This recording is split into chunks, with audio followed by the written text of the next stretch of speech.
네, 오늘 날조 본문 가운데 에스겔서 16장을 중심으로 말씀을 나누려고 합니다. 에스겔서는 이사야서, 예레미야서, 다니엘서 이런 선지서와 더불어서 대선지서라고 불립니다. 대선지서와 소선지서를 구분하는 기준은 제가 작년에도 말씀드린 적이 있는데, 단순히 이게 분량 때문, 그러니까 이 선지자들이 위대하고 안 위대하고의 차이가 아니라 단순히 분량 때문에 그런 것입니다. 분량. 많이 기록되었으면 대선지서고 적게 기록이 되어 있으면 소선지서인 거죠. 그래서 에스겔서는 대선지서에 해당되는데 그만큼 많다는 거죠. 에스겔서 이 1장 초반부에서부터 이 에스겔서가 말하고 있는 것처럼 이 에스겔은 바벨론 포로로 끌려간 사람 중에 한 명입니다. 그래서 또한 바벨론 포로로 끌려가서 1장에 보면 나오는데, 이게 멀리 타국에 있는 강가, 그발강이라고 하는 그 강가에서 하나님의 말씀이 이 사람에게 임하였던 것을 자기가 경험하고 체험하고 그것을 기록했던 것이죠. 그런데 이 에스겔이 바벨론 포로에 붙잡혀간 그 시점에도 아직 이 남유다 왕국이 완전히 멸망했던 것은 아니었습니다. 유다인들은 총 3번에 걸쳐서 바벨론 포로로 끌려가게 되는데, 이걸 바벨론 유수라고 하죠. 어려운 말로. 바벨론의 포로로 붙잡혀 가게 되는데, 이걸 바꿔 말해보면 총 3번의 기회가 있었다라는 말도 됩니다. 이 역사를 주관하신 하나님께서 이 남유다 왕국에게 마지막까지 기회를 주신 거죠. 근데 그 중에서 이 에스겔은 2번째 2차 포로로 끌려간 사람들 중에 한 명이었습니다. 한 번의 기회가 아직 더 있었다라는 것입니다. 이것은 곧 이 에스겔서 당시에, 이것이 쓰여지던 당시에, 에스겔에게 하나님 말씀이 임할 당시에도 기회가 한 번은 더 남아 있었다라는 말도 되는 거죠. 그래서 계속해서 이런 말씀이 에스겔서를 통해서 선포가 되고 있고요. 오늘 날조 본문인 에스겔서 16장 앞선 우리가 읽지 않은 2절과 3절을도 한번 읽어보겠습니다. 에스겔서 16장 2절과 3절 읽겠습니다. 시작. 인자야, 예루살렘으로 그 가증한 일을 알게 하여 이르기를, 주 여호와께서 예루살렘에 관하여 이같이 말씀하시되, 내 근본과 난 땅은 가나안이요 내 아버지는 아모리 사람이요 내 어머니는 헷 사람이라. 아멘. 하나님께서 이 에스겔에게 예루살렘, 즉 유다 왕국의 수도죠. 똑같은 말입니다. 예루살렘이나 유다나 이스라엘이나 이런 다 이게 바꿔서 쓰는 말인데, 이 유다 왕국에게 그들의 가증함을 알게 하라는 말씀을 알려주라는 거죠. 그 말씀을 전하라고 하는 계시를 주셨습니다. 바로 너희들의 근본을 알라라는 것입니다. 근본. 본문에서 말하고 있는 예루살렘의 근본은 무엇인가? 3절에 나오죠. 가나안입니다. 가나안. 그들이 태어난 땅은 가나안 땅이며, 그들의 아버지라고 부를 수 있는 자들은 아모리 사람이고 어머니는 헷 사람이다라는 이러한 표현을 씁니다. 이걸 문자 그대로 이해하면 안 되겠죠. 이게 어떠한 문학적인 표현이죠. 실제로 이스라엘 백성들이 아모리 사람들의 혈통이라든지 헷 사람의 혈통이 섞였다거든지 그러지 않잖아요. 그건 아니죠. 원래 이 예루살렘과 유다 왕국, 좀 더 넓은 의미에서 이 이스라엘 백성들이, 이스라엘 왕국이 다스리던 땅 전체는 가나안 민족이 원래 차지하고 있었던 가나안 땅이었습니다. 그 말은 곧 가나안 백성들에 의해서 우상 숭배가 대놓고 자행되던 땅이었다라는 말이죠. 이 아모리 족속과 헷 족속은 가나안 족속 중에 대표적인 민족을 지금 여기서 2개만, 가나안 7족속 중에 대표적으로 2개의 민족만 거론하고 있는 것이죠. 예루살렘이라고 하는 땅의 근본은 어디냐? 하나님이 물어보는 겁니다. 따지고 들어가는 것이죠. 바로 이방 민족, 하나님과 관련 없는 그런 땅이다라고 하는 말씀을 해주고 계십니다. 그러니까 너희의 근본은 그것이다라는 거죠. 마치 에베소서 말씀에 보면 우리는 원래 마귀의 자식이다라는 표현을 사도 바울이 쓰고 있잖아요. 하나님 알기 전에 하나님 백성들의 상태 말이에요. 그걸 알라는 거죠. 그러면서 하나님께서 한 아이의 출생의 비밀과도 같은 이야기, 마치 드라마에 나오는 듯한 출생의 비밀 파헤쳐 들어가는 그런 이야기를 하나 들려주십니다. 이어서 4절과 5절도 우리 한번 읽어보겠습니다. 4절과 5절 읽겠습니다. 시작. 말하건대 네가 날 때에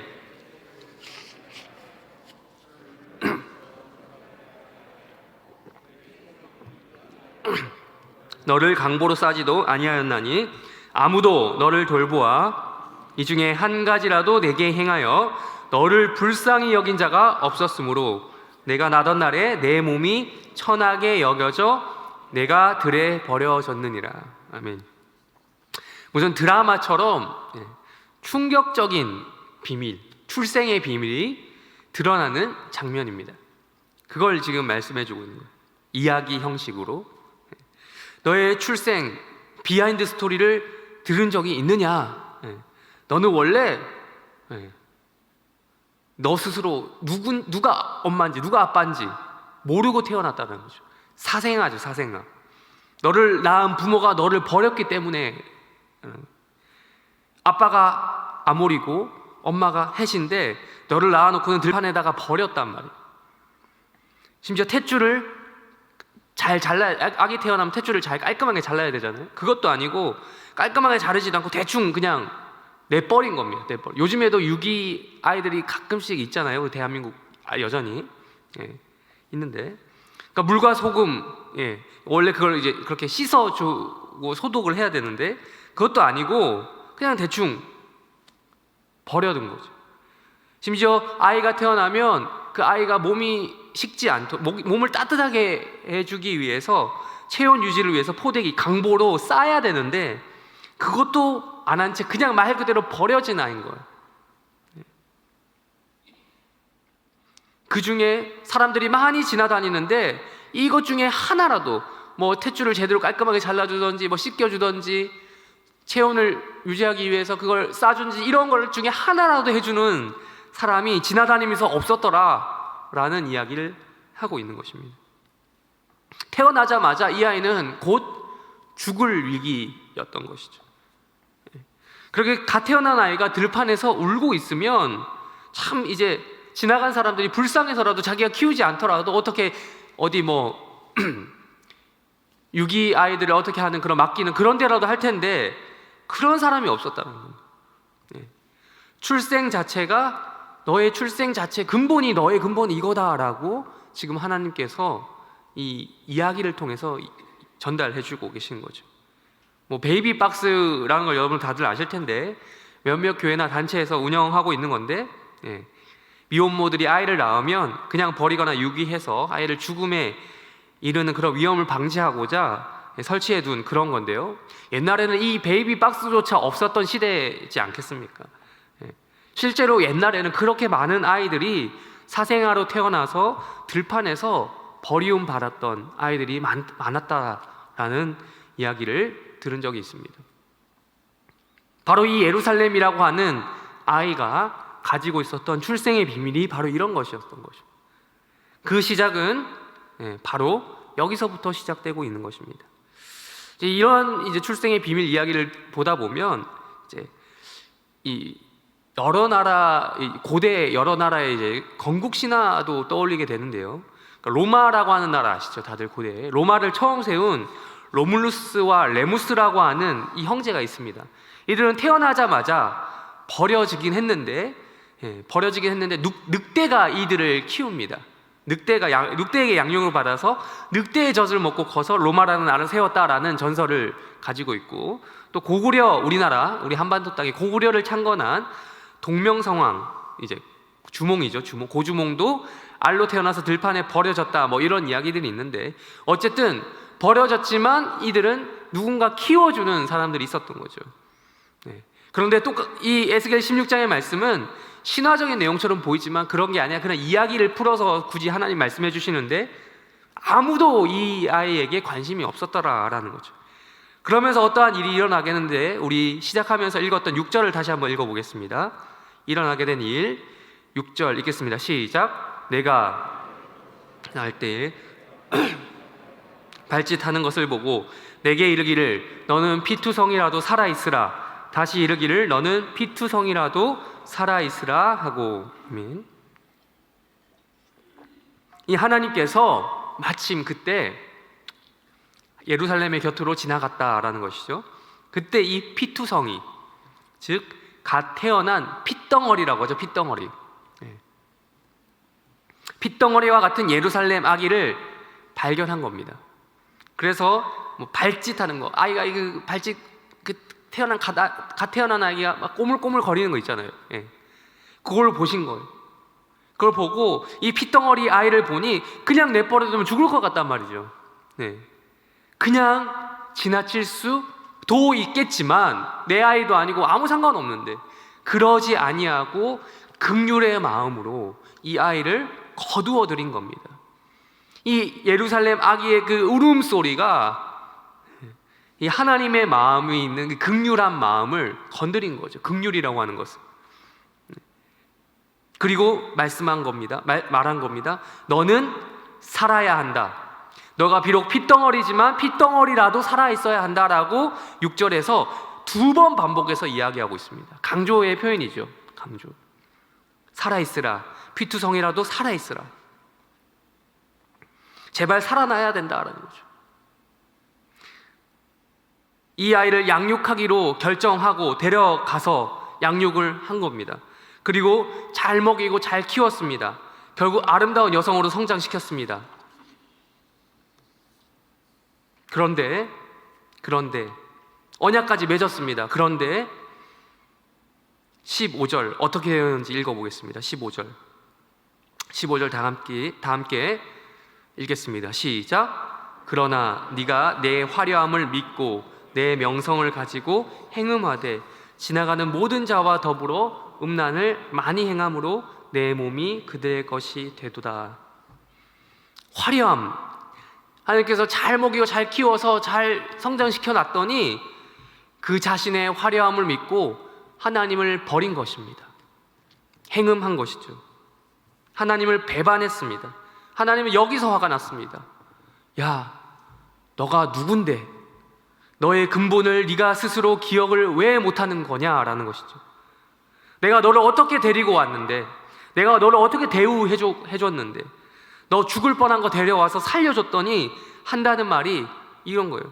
그때 가만히 내버려두지, 죽게 내버려두지 왜 이렇게 나를 잘해주셨나요? 이런 말이나 하는 거예요.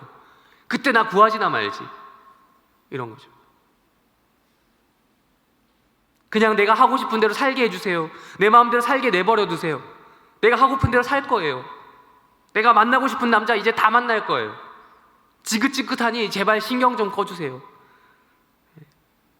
그냥 우리가 자식을 낳아서 길러도 이런 말 하면 기분이 좀 그렇잖아요. 부모님들 대부분 다 잘 아실 텐데. 근데 막 이런 과정으로 얻은 자식, 내가 내 수고를 통해 낳지 않은 입양한 자식이라 하더라도 이런 과정을 거친 자식이라면 얼마나 부모의 마음에 대못을 박는 거겠습니까?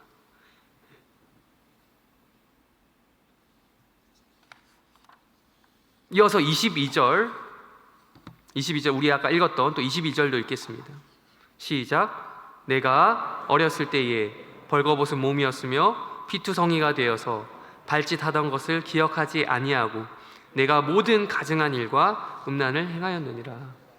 그래서 하나님께서 다시 한번 이스라엘 백성들, 유다 백성들에게 상기시켜주는 말씀이 바로 오늘 본문입니다. 22절 말씀인 거죠. 기억하라는 것입니다. 너의 근본을 기억하라는 거예요. 핏덩이 시절, 핏덩어리 시절 기억하라는 거죠. 피투성이 시절 기억하라는 겁니다.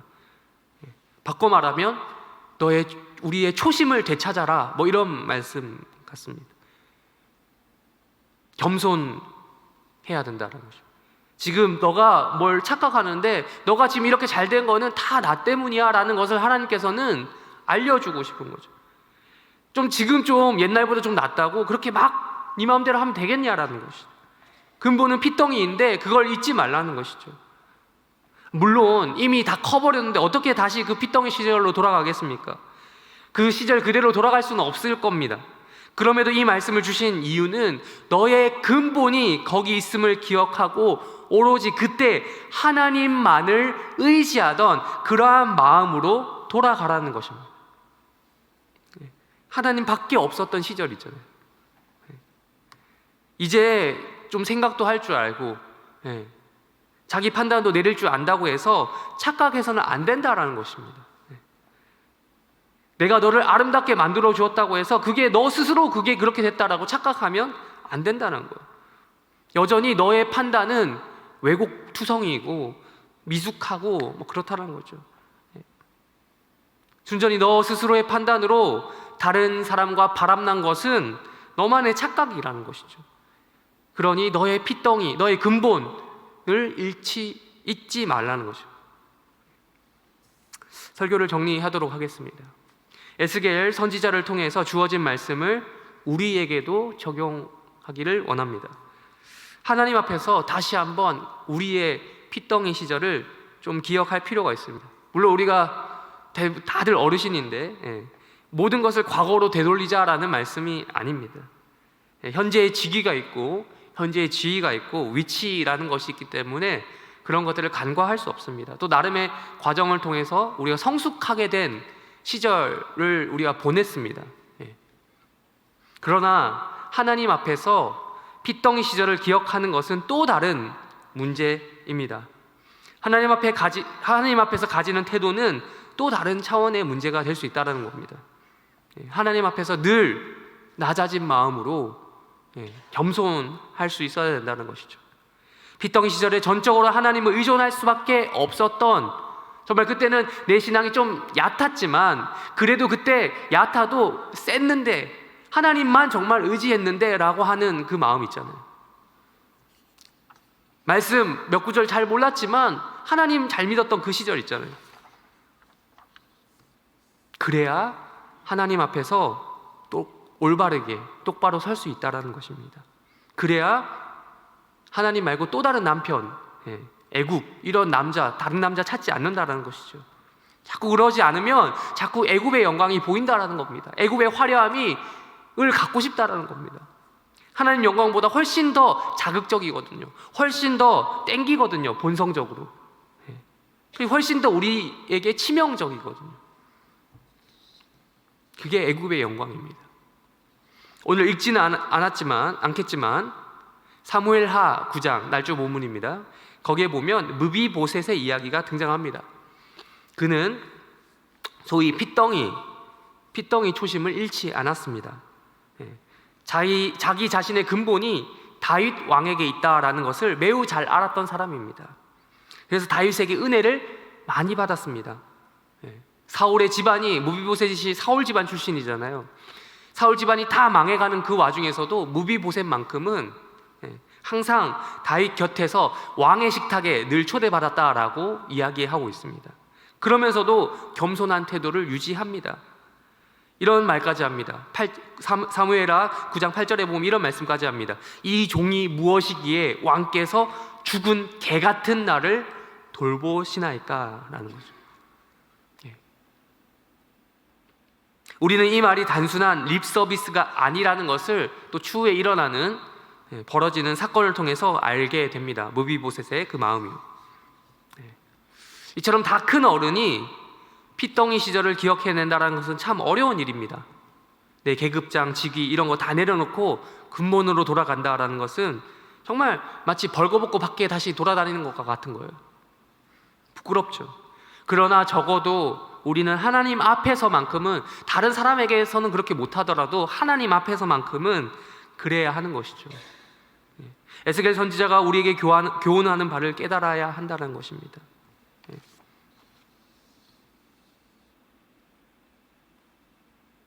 요한복음 3장에 보면 니고데모가 생각이 또 납니다. 그 사람은 거듭나야 한다라는 말까지 들었습니다. 여러분, 거듭나야 된다는 말을 어떻게 이해하고 계십니까? 거듭난다. 다시 태어난단 말인데, 우리가 그걸 이제 워낙 이제 거듭난다, 중생하셨습니까, 이런 구원론적인 말로 이렇게 생각을 하고 있지만, 그때 당시 니고데모의 입장에서 생각해 보십시오. 다 큰 어른이었던 니고데모에게 다시 태어나는, 그것도 아주 유대 사회에서 높은 위치에 있었던 상위 몇 프로에 해당되는 그에게 있어서, 이런 말은, 예수님의 말씀은 정말 그에게 충격이었을 겁니다. 다시 태어나야 된다. 부모의 뱃속으로 다시 들어가야 된다. 하늘로부터 오는 참 생명으로 거듭나야 진정한 그리스도인 될 수 있다라는 말씀에 대해서 이 사람이 쉽사리 받아들일 수가 없었을 겁니다. 네. 그러나 이 말을 우리는 들어야 하는 것이죠. 네. 거듭남의 은혜도 경험 우리가 했지 않습니까? 네. 다시 태어나는 것 같은, 네, 중생의 은혜를 경험했지 않습니까? 그러한 우리에게 핏덩이로, 다시 태어난 것도 아니고 핏덩이로 돌아가는 것, 핏덩이에게서 우리의 근본을 찾는 것은 어려운 일은 상대적으로 아닐 것입니다. 이것은 결코 부끄러운 일이 아닙니다. 하나님 앞에서 전적으로 그분의 은혜를 의지했던 그 시절 다시 한번 기억해 보면서 오늘 새벽의 시간, 기도의 시간을 보내시기를 바랍니다. 기도하겠습니다. 주기도문으로 기도하고 각자 개인 기도 제목 가지고 기도하시다가 때가 되면 돌아가시기 바랍니다. 기도하시겠습니다. 하늘에 계신 우리 아버지여, 이름이 거룩히 여김을 받으시오며 나라의 마옵시며 뜻이 하늘에서 이루어진 것 같이 땅에서도 이루어지이다. 오늘날 우리에게 일용할 양식을 주옵시고 우리가 우리에게 죄 지은 자를 사하여 준 것 같이 우리 죄를 사하여 주옵시고 우리를 시험에 들게 하지 마옵시고 다만 악에서 구하옵소서. 그 나라와 권세와 영광이 아버지께 영원히 있사옵나이다. 아멘.